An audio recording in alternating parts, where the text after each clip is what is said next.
Hey, it's Josh, aka Spieglass. I had a lot of frustration and confusion regarding using outboard gear in my rig. I use it for two things. One is for tracking guitar, but then the other thing I wanted to do was use the hardware into already recorded tracks. So I have a preamp and a EQ 500 series module, and then I'll have a transient designer. It's on the way. And so there's two different things I want to do here. One is to record guitar, and in this lunchbox, these can feed each other in series, or you can flick a switch and separate them. So I have this little patch bay here, and you may or may not need a patch bay for this, but at the end of the day, this makes things a lot more convenient because I actually don't have to unplug any of the stuff from the front or the back, and it allows me to have two different routes. One is to go into the preamp and then run through the series, or I can take the preamp out of the signal chain and I have ins and outs in the back of the EQ, and that's a separate loop. So if you want more info on the patch bay, it's a HOSA modular series, half normal patch bay, and it's like 8 ins and outs. So it's just a tiny little patch bay. You can see it right here. It's real small. And that is how I'm routing things. So the key to using this as an insert, which there are plenty of other videos, it's really to go out of the sound card and into the outboard gear, and then back into the sound card on the same out and in number. So for guitar tracking, I have going out of the Focusrite port 3 into here, and then into out input 3. For hardware insert, I go out of 4 into here and back into 4. So 3 for guitar, 4 for tracking, or already tracked things. So we have Reaper open here. So if you don't have all of this gear or even use Reaper, maybe you have some of it, this will help you. If you don't, maybe this will just give you some insight if you're having an issue or plan to get some stuff as well.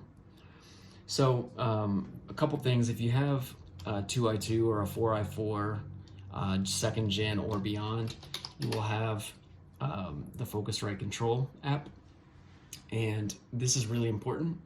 So you can see I have guitar and speakers, and they're corresponding to the ins and outs. So I have my speakers coming out of port 1, but then I have my guitar going to port 3, like I said, for tracking. So you can see output 3, and then you just set this to analog 3 /-4.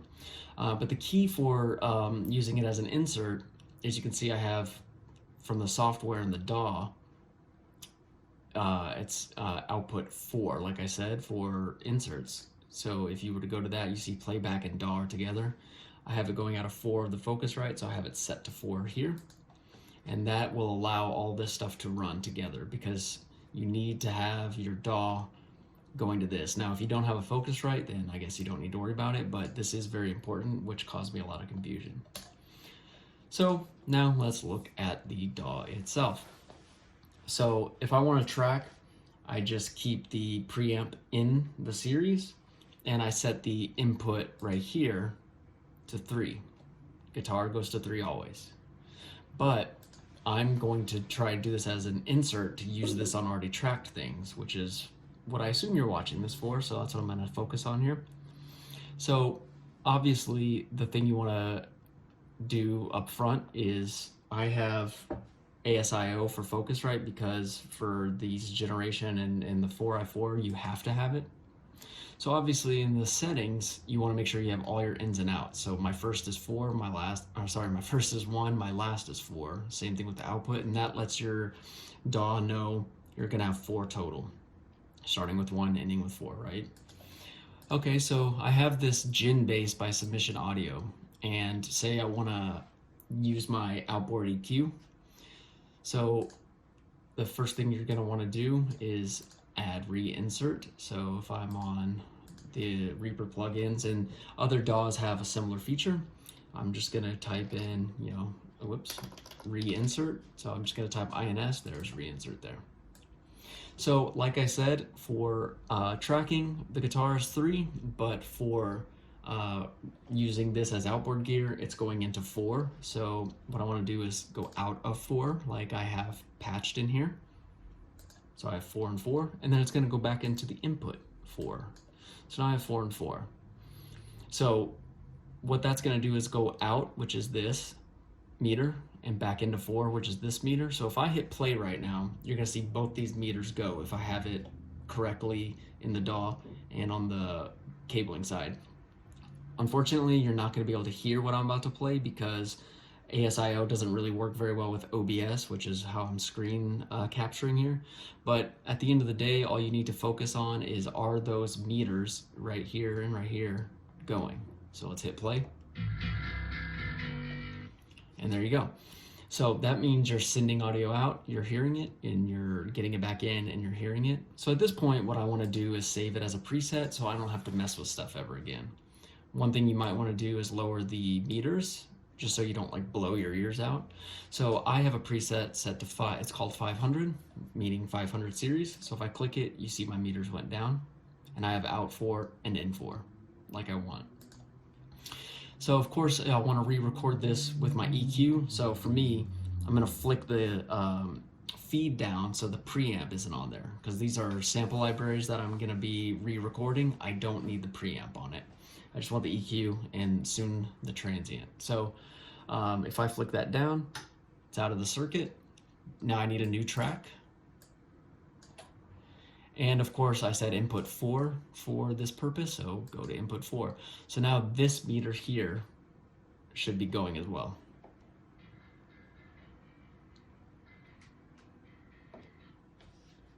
But it's not doing it. I need to send this to there so it knows that's where it wants to go. So there's my send. Now I'll hit play again. And there's your meter going. So those are all the things you need to do there. Set your inputs and outputs, set it on there, and then send the audio to it. So I'm going to record everything, and then I'll bring the video back in, and you'll hear the 2 different things since I can't have the audio coming through to OBS. So I'm going to record that, and I'll be right back. All right, so I have the tracks now recorded with the EQ in. One thing I realized I forgot to mention is there's going to be latency because you're going out of digital into analog, back to digital. So most of these plugins will have some sort of feature where, let me go to my preset here. We'll have this feature called ping detect, some sort of compensation here. So if I hit like ping detect, it'll blast the sound through and figure out the difference and then have some compensation here with the sample rate. So if I hit ping detect, so there's the 604. So that's how it's going to make up the difference there and help with your latency. And you'll have to just figure out what it is for you and your DAW. So now I'm going to hit play. The first bass is going to be the original. The second bass is going to be the new track with new EQ. I boosted the low end, so it's just going to be a lot heavier, a lot more full sounding. And then the second thing is going to be Audio Modern's Paths 2. It's going to be like this electronic beat thing. I once again added more low end and some mid, and it's just going to be way punchier. So just listen to how much more rich it sounds. I tried to match the volume so they're relatively similar. I think I was hitting around 11 or 12 dB, minus 12 dB on here. And that was just to level off the volume, so you're not going to hear necessarily the volume increase, but you're just going to hear how the sound changes with just the EQ going. So I'm going to hit play, and we'll wrap this up.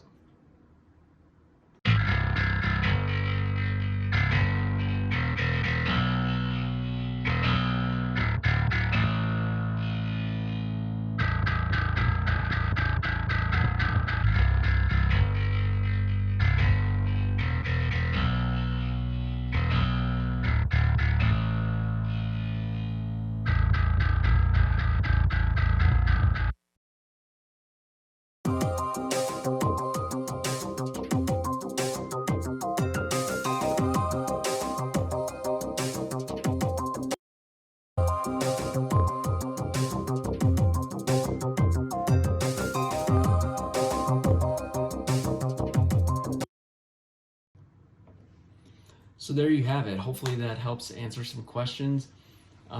If you have the Focusrite 2nd gen or 3rd gen, 2i2, 4i4, etc., the Focusrite control is going to be really important. Otherwise, in general, the main idea is whatever outputs you're coming out of, you want to go back into that same numbered input. And I have things I want in those different loops, whether I'm tracking or hardware insert. So I have multiple loops going. That's something else to keep in mind. Otherwise, you can apply the same idea to other types of outboard gear. It's just how you route things in your DAW and how you route things here. So that should clear some stuff up, I would hope. It was a really frustrating process for me, so I made this just to help anyone else out that might be having issues. I learned a bunch of stuff trying to do this, so if you have any other questions, throw them down in the comments and I'll do my best to respond to it.